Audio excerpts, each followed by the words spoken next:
Previously in the anime, we saw that Kai and others were in a heated battle against the Celestial Lord. He had the same thing besides him that tried to kill Vanessa and Rin.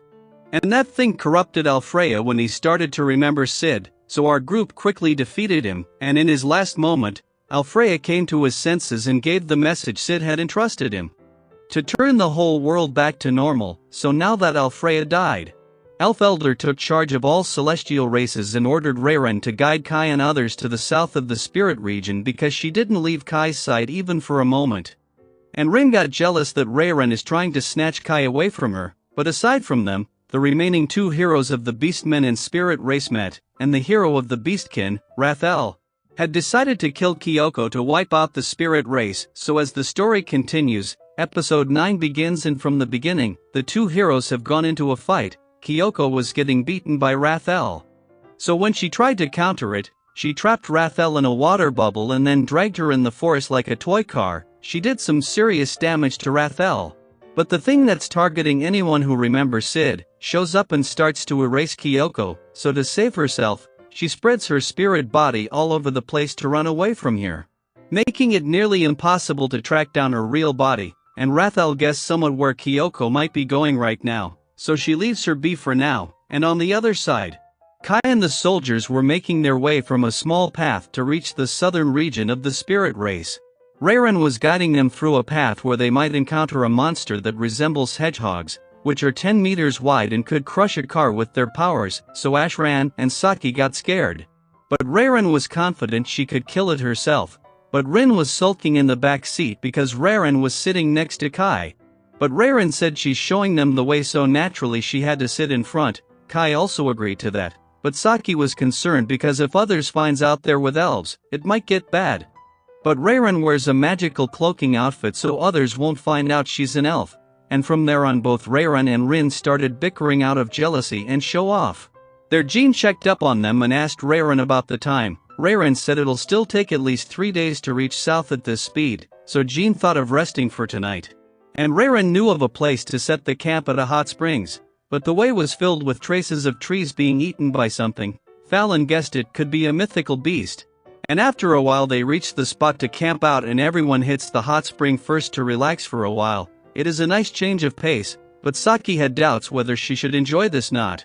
So Fallon told her she earned it because she worked hard in defeating Alfreya. Kai then goes in guard duty to guard Jean, and at that time, Jean was in the bath with Rin and Reren to hide the fact she's a girl, and Reren healed her as she still had many wounds on her, but then she saw Rin and got jealous of her rack size. It was huge and she thinks it's obscene, so Rin insults her back for being flat as a surfboard, so Jean stops them and then opens up about her conversation with Kai. A while ago they were talking about world reincarnation and Code Holder, and he told her he doesn't understand it either. But his sword gun isn't made by humans, so it might be dangerous to use. But Jean herself was using weapons that chips away at the life force, but Jean had made up her mind, and Kai knew she's stubborn and won't listen. But the main concern for them right now is Last Riser. It harmed Alfreya and tried to kill Vanessa as well, so as far as Kai noticed, there was nothing about Last Riser in his world. But he could tell Last Riser only becomes hostile when someone recalls Sid, so it's like she's monitoring everyone. And it's safe to say Last Riser could have a relationship with other forces. But either way, Rin was scared after hearing about the Last Riser, and suddenly they heard a bang in the forest, so they went over to the place and saw a mythical beast had attacked their camp. Kai was close and came forward to attack it. His elven bullet weren't useful, so Fallon joined him this time to attack together, but it didn't prove to be useful as well. So Fallon used a flash grenade to blind the beast, and it gave them time to fall back, and Kai noticed his magic bullet aren't working on that thing. Which means it's far stronger than a normal behemoth, so Jean took charge and sent a group ahead to prepare another camp to treat the wounded. Then she heard from Kai and Fallon about the situation. But they were still in celestial territory, so what's a mythical beast doing here? More so it's far stronger than normal, so Kai suggested her to use a stronger weapon. But they don't have that kind of weapon even so. They can't be intimidated by it because they'll have to fight stronger enemies in the future, so Kai showed its weak spot as his third eye. So they goes along with that plan, and one of the unit shots at the center of its head to get its attention. They were leading them to where Fallon and others were.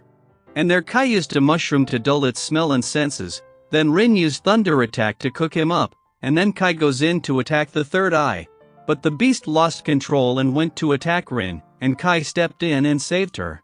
There, Reiren used her spell to send the beast away to a place that will turn into ashes, but Kai had injured his shoulder while trying to save Rin. And Rin got super upset seeing Kai in pain like this, so Reiren stopped the bleeding and Rin never left his side even when they went to sleep.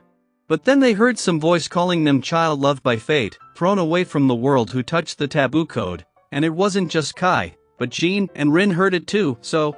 Just as they awoke, the four of them sets out on their own to the location specified by the mysterious voice. Reiren had visited that place once, and she knew that place was made by humans. Which got Kai into thinking that it should be a megalith. This type of place were in the entire world and it's known as graveyards. In the history it was a building made to seal away the four races. And in this world he found code holder in one of them, so following that they arrived at the second building like that. And the voice told them to get inside because it's the center of the world. And right there our episode 9 ends, but stay tuned to watch its next episode. And for that subscribe the channel and hit the bell icon to never miss an update. And most of it drop a like if you enjoyed the episode, so take care.